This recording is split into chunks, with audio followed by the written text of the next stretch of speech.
저는 테나가 여러분들 잘한다면 미넨 경기 전에 경질을 당할 수도 있지 않을까라는 생각을 하고 있고요. 이 미넨까지 가지 못하고 뉴캐슬과 첼시 경기 결과가 만약에 잘못 나오게 된다면 테나를 더 이상 맨체스터 유나이티드에서 보지 못할 수도 있겠구나라는 생각이 많이 듭니다. 오늘 맨체스터 유나이티드가 여러분들 코펜하겐과 챔스가 있었습니다.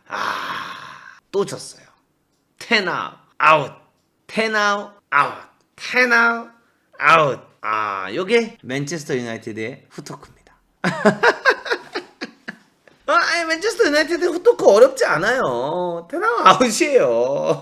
갈라타사리한테 저, 코펜하겐한테 저, 비넨한테 저. 어떡하면 좋냐 얘네. 아니 왜 도대체 여러분들 제가 항상 하는 말이 있잖아요. 아니 도대체 왜 바란을 안 쓰는 거야 시작부터. 물론 오늘 레시포드의 퇴장이 있었는데 저는 좀 이렇게 바라보고 싶어요. 오늘 먼저 아까 회이론이 골을 넣고 그 다음에 또다시 회이론이 이제 두 번째 골을 넣었는데 조니 에반스가 부상으로 교체 아웃이 되면서 바란이 들어왔고요. 그 다음에 레시포드가 VR을 통해서 퇴장을 당했어요. 그리고 나서 전반전이 끝나기 전에 이제 두 개의 실점을 하면서 2대2로 끝났고 암라바트가 에릭선 대신에 들어오면서 결과론적으로 경기가 진행이 됐죠. 그리고 후반전에 어쨌든 간에 브루노 페란데스가 득점을 가져가면서 3대2를 만들었고 이 3대1을 만든 상황에서 이거를 지켜내지 못하면서 83분에 동점골을 먹혔고요. 87분에 로니에게 역전골을 먹으면서 맨체스터 유나이티드가 4대3으로 패배를 했습니다. 근데 이 경기를 보면서 또다시 느낄 수 있는 것 중 하나가 뭐냐면 그러니까 이 포스텍이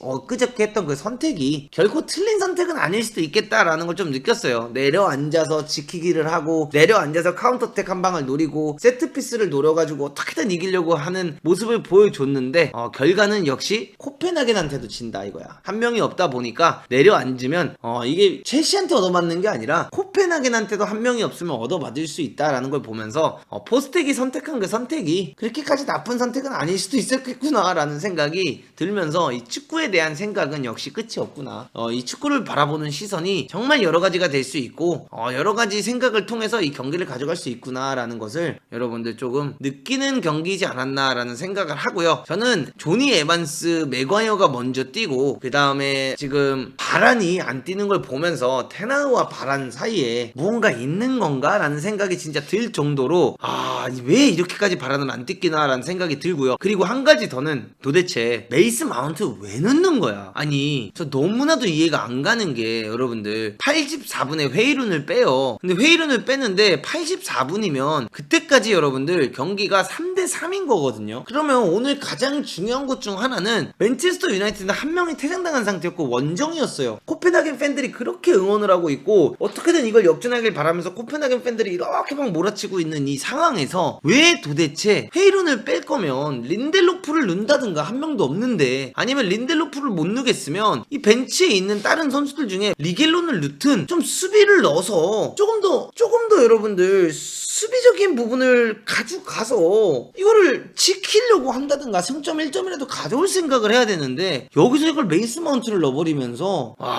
경기를 지는 모습을 보고 테나우가 진짜 여기까지인 것 같다. 이 테나우의 입지가 정말 운이 좋아서 주말에 풀럼 상대로 1대0으로 이겼는데 테나우의 입지가 점점 좁혀지고 있지 않나라는 생각이 들고요. 만약에 챔스에서 이렇게 지금 맨체스터 유나이티드 순위 보시면 아시겠지만 미네는 여러분들 독일 16강 진출을 했어요. 그래서 현재 4경기가 치러진 이후에 맨유의 모습을 보시면 아시겠지만 꼴찌입니다. 4경기에서 승점 3점이고요. 갈라타사리랑 코펜하겐이 본인보다 위에 있어요. 근데 지금 오늘 갈라타사리의 경기력을 보면 이카르디랑 뭔가 이런 선수들이 조금 해준다고 하면은 맨유한테 꼭 지라는 법은 없는 것 같고요. 그 다음에 맨유가 또 미넨과 함께 또 경기를 뛰어야 되는 상황이기 때문에 갈라타사리랑 미넨이 남은 이 시점에서 맨유가 과연 유로파까지라도 나갈 수 있을까라는 걱정이 되는 심각한 상황이 됐고요. 레시포드가 레드카드까지 받았기 때문에 심지어 이 경기들을 못 뛰어요. 여러분들 레시포드가 심지어 이 경기들도 못 뛰는 이 상황에서 맨체스터 유나이티드 비상이다.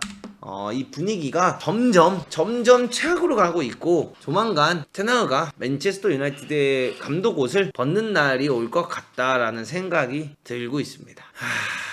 진짜 내가 맨체스터 유나이티드를 여러분들 박지성 선수 때문에 그래도 항상 응원해 왔는데 진짜 좀 많이 심각한 상황에 도달했다. 그리고 제가 이제 한 가지 더 말하고 싶은 것 중 하나가 여러분들, 이 말을 제가 할 때마다 좀 비판을 받고요. 이 말을 할 때마다 욕을 좀 먹는데 이 이야기를 좀 해보고 싶어요. 맨체스터 유나이티드에서 현재 테나흐를 약간 알렉스 퍼거슨 감독님께서 약간 굉장히 서포트를 해주고 있다라는 느낌을 많이 주고 있거든요. 위대한 퍼거슨이 테나흐 보고 나섰다. 나는 100% 지지한다 선언. 투자자도 지지하라 주장하기도, 이런 이야기가 나오고 있죠. 알렉스 퍼거슨 감독님 이후로 어떻게 보면 테나흐가 맨체스터 유나이티드의 최고의 감독이다라는 이야기가 굉장히 많이 나오고 있어요. 잉글랜드 프리미어리그 맨체스터 유나이티드가 가장 위대한 전설 알렉스 퍼거슨 전 감독이 에릭 테나흐 보호에 나섰다. 퍼거슨 감독은 맨유를 넘어 EPL을 넘어 세계 축구 역사상 가장 위대한 감독 중 하나로 꼽히고 있다. 퍼거슨 감독은 그저 그런 팀 맨유를 세계 최강의 반열에 올린 인물이다. 그러면서 27년 동안 맨유를 지도한 맨유 역대 최장수 감독이기도 하고요. 이 기간 동안 맨유는 EPL 우승 13회, FA컵 우승 5회, 유럽 챔피언스리그 우승 2회 등 38개의 우승컵을 들어 올렸습니다. 그리고 맨유의 선수들과 팬들이 가장 존경하는 지도자이기도 하죠. 근데 테나흐가 현재 위기에 몰려 있잖아요. 그리고 올 시즌 초반부터 각종 논란에 휩싸이고 있고 성적도 안 좋은 상태죠. 거기다가 현재 뭐 제이든 산초 이 사태에 대해서도 뒷말이 굉장히 많이 나오고 있는 상황이면서 특정 선수만을 편애한다는 주장들이 굉장히 많이 나오고 있다고 합니다. 그리고 선수들도 뭐 전술에 불만을 뭐 제기했다라는 보도까지 나왔었잖아요. 뭐 이게 어디까지가 진실인지는 모르죠. 그래서 리그에서는 8위를 하고 있고 챔스에서는 3위를 달리고 있었는데 오늘 지면서 이제 4위까지 됐어요. 그러면서 테나흐의 경질설이 뭐 빠르게 돌고 있는데 이 상황에서 퍼거슨 감독이 테나흐 지지에 나섰습니다. 맨유에서 차지하는 영역이 엄청나게 큰 만큼 퍼거슨 감독의 지지 선언은 분위기를 뭐 바꿀 수도 있다라는 이야기가 나오고 있어요. 그러면서 퍼거슨 감독은 나는 테나흐를 100% 지지한다. 또 그는 어떤 투자자든 서비스를 포기하기보다는 테나흐를 지지하라고 말한 것으로 드러났다라는 이야기가 나왔죠. 근데 여러분들, 많은 팬분들이 지난 시즌부터 이제 이야기하는 것 중 하나가 알렉스 퍼거슨 이후에 최고의 감독은 테나흐다라는 이야기들을 많이 하셨었어요. 저는 이 말을 다시 한번 해야 될 것 같아요. 여러분들, 알렉스 퍼거슨 이후에 맨체스터 유나이티드의 최고의 감독은 여러분들 조세 무리뉴입니다. 어떻게 이게 난 논쟁이 되는지 아직까지도 모르겠는데, 퍼거슨 이후에 이제 맨체스터 유나이티드의 조세 무리뉴가 온 이후에 보시면 아시겠지만 유로파 리그를 우승을 했고요. 그 다음에 FA컵 같은 경우에는 뭐 준우승까지도 했었고, 그리고 잉글리시 리그컵 우승을 1회 했죠. EFL 컵을 1회 우승을 했고요. 그 다음에 슈퍼컵을 1회 우승을 했어요. 이 슈퍼컵이 이제 커뮤니티 실드죠. 어떻게 이 무리뉴가 비판을 받고 있고 맨체스터 유나이티드 팬들이 아직까지도 이거를 부정하는지 저는 이번 경기를 통해서 여론이 좀 많이 바뀌지 않을까라는 생각을 하고 있고요. 조세 무리뉴는 절대로 틀린 말을 하지 않는다라는 것을 또다시 한번 느낄 수 있지 않나라는 생각이 들면서 프리미어리그 2위까지 했었잖아요. 심지어 이 맨체스터 유나이티드 선수단을 데리고 여러분들. 그래서 저는 진짜 이 테나흐 감독이 많은 지지를 받고 있고 테나흐 감독에 대한 이야기가 많이 나오고 있지만 이제는 진짜 이 경질론에 있어서 정말 벗어나기 힘들 거라고 생각을 하고요. 물론 주말에 풀럼을 이기면서 뭔가 좀 분위기가 바뀔 수 있다라는 생각도 들었고, 뭐 퇴장을 당했으니까 이건 억까다라고 할 수도 있지만 어쨌든 간에 그 퇴장도 다 경기의 일부이기 때문에 그거에 대해서 이제 뭐라고 얘기하기가 되게 어려운 부분이라고 저는 생각을 하고요.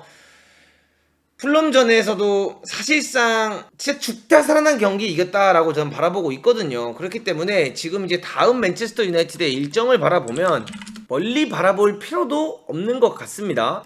여기 이제 보시면 아시겠지만 루턴타운을 만나는 것 자체가 일단 너무나도 다행이죠. 이런 패배 이후에 루턴타운을 통해서 루턴을 이기면서 뭔가 분위기 극복을 할 수 있으니까 루턴을 만나는 건 너무나도 다행인데, 그 이후에 일정을 보시면 여러분들 이제 에버튼을 만나고요. 에버튼 원정 굉장히 어렵습니다. 그 다음에 또 갈라타사라이 어웨이를 가서 챔스를 경험을 해야 되고, 그 다음에 뉴캐슬을 만나고 첼시를 만나고 미넨이 있고 리버풀이 있습니다. 이 일정이 절대로 쉽지 않아요. 부상자도 있는 이 상태에서 현재 레시포드가 챔스를 못 뛰게 되는 이 상황까지 온 상황에서 저는 테나흐가 여러분들 잘한다면 미넨 경기 전에 경질을 당할 수도 있지 않을까라는 생각을 하고 있고요. 이 미넨까지 가지 못하고 뉴캐슬과 첼시 경기 결과가 만약에 잘못 나오게 된다면 테나흐를 더 이상 맨체스터 유나이티드에서 보지 못할 수도 있겠구나라는 생각이 많이 듭니다. 이거를 말씀드리면서 오늘 후토크 맨체스터 유나이티드 거까지 마무리하도록 하겠습니다.